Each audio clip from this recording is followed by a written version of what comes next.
Tipper Gore at one time to tell me I can't listen to these lyrics.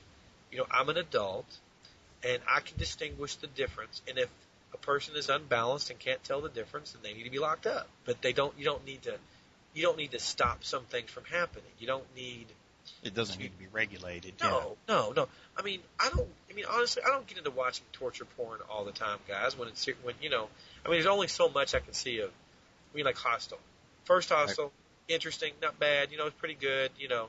But I don't need to see Teresa. I don't need to see torture porn 15. Oh, yeah. Give me a smart horror movie. I'll tell you, back in the 90s, of course, Scream was smart. It was a great concept. It was a homage film done in a way that was cool. Okay. Mm-hmm. Well, you have April Fool's Day. You have Happy Birthday to Me with Melissa Sue Anderson, which was that typical 80s kind of film. Mm-hmm. You've got, any kind of film along those lines, guys, would be great. But I have to tell you, like, if someone's going to ask me what's my favorite werewolf movie, series, I'm going to tell people Underworld, hands down. Oh, really? Wow. And the reason recent memory, I love stylized films, okay, because it's an art form to do something like that and to give it that kind of a look. But, I love Dog Soldiers, one of my favorite straight up werewolf films. Yes. Around. It is a classic to me. I think it's one of the best of its type. But, I like different kinds of those things. Have you guys ever seen an Australian movie called the Spirit Brothers who did it? It was Undead. Undead, yeah. Yes. Great movie. For what it was a great little bitty campy movie. So much fun, yeah. So much fun. Enjoyed the hell out of that movie. I wish they would redo it. I wish they would redo it, but still keep the Australian sense of humor, because that's what made it funny. Because you kind of thought, yeah, they probably are like that about that. But, guys, the state of horror goes, I don't really know what your all's feelings are, but I maybe we agree. I just think it's in a downswing right now. I think it's going to take 4 more years to get good. It's going to need about 6 years, 2008, so it's going to need 4 more years to kind of get to a certain level, Hopefully we come up with some great new characters. And I love to be wrong. Believe me, for what I'm doing, I love to be wrong. Just like, Laid to Rest. Saw the first one, it was okay. It wasn't unique. Right. Great effects in it, yeah. Yeah, oh yeah. Yes, absolutely. But, not a whole lot of originality there. No. It wasn't a bad film. It was actually decent. It was above some of the others.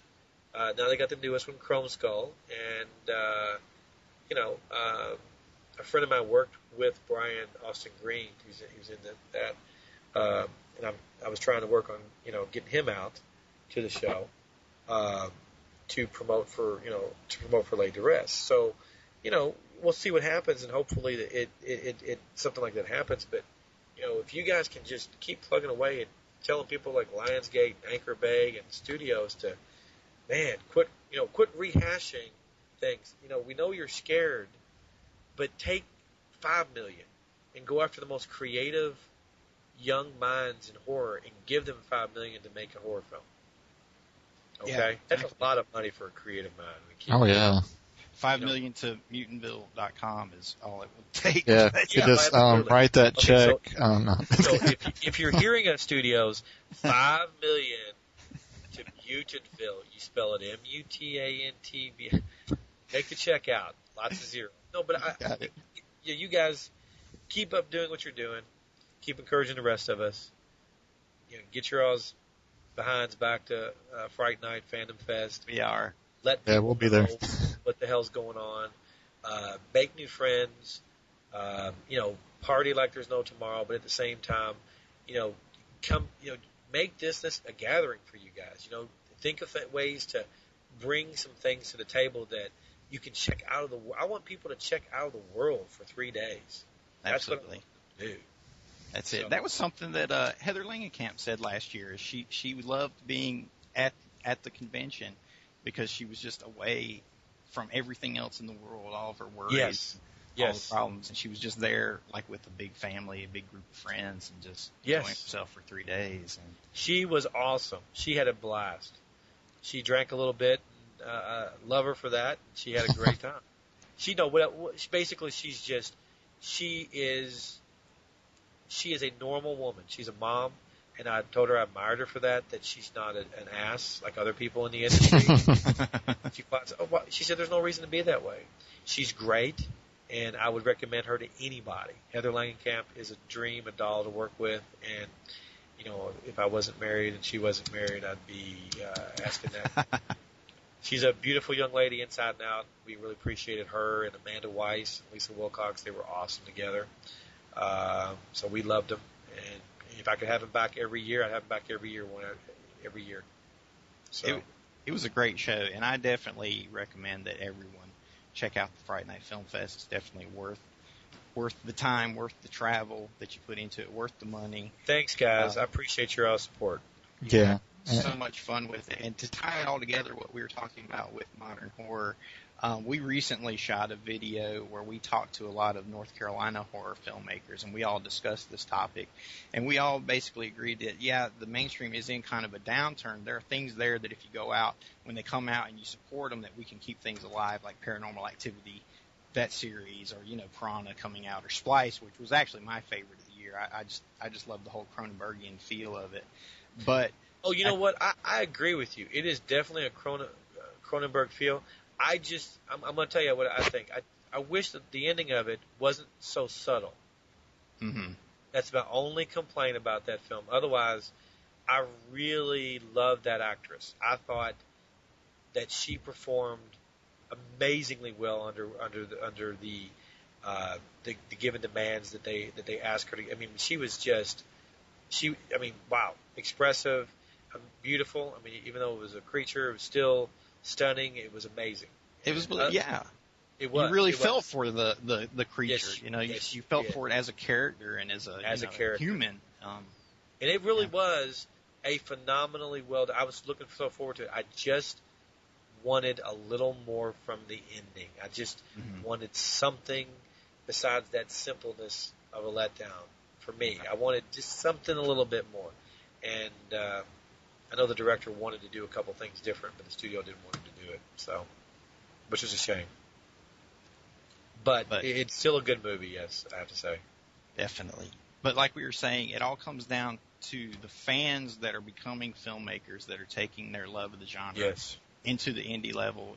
Guys like us, other guys like our buddy Scott Goldberg and people here in North Carolina with us, Robert W. Fillion and our friend Kenny Caperton that runs the Myers House NC or you know what? Yeah, I've always wanted to go down to that house. I'd love to get down there to see that. It's fantastic, and Kenny's a great guy. He has big parties out there for Halloween and plays movies. Oh, I shows bet. people around. It's a lot of fun. I bet. And the first time I'm over at his house and some son of a bitch gets up off the ground wearing a mask and it's dark, I'm out of that place faster than you can imagine. I mean, I can just reimagine.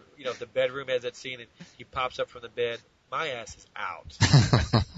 It's a funny house to be in because he actually has like standing life-size Michael Myers in his studio. So if you're walking there at night, you turn the corner, you're like, oh, that scares the crap out of you. But what I was saying is that the lifeblood of the industry is falling back to the fans that are becoming independent filmmakers that are going out and they're putting that product out there, and the rest of us fans need to respond to it.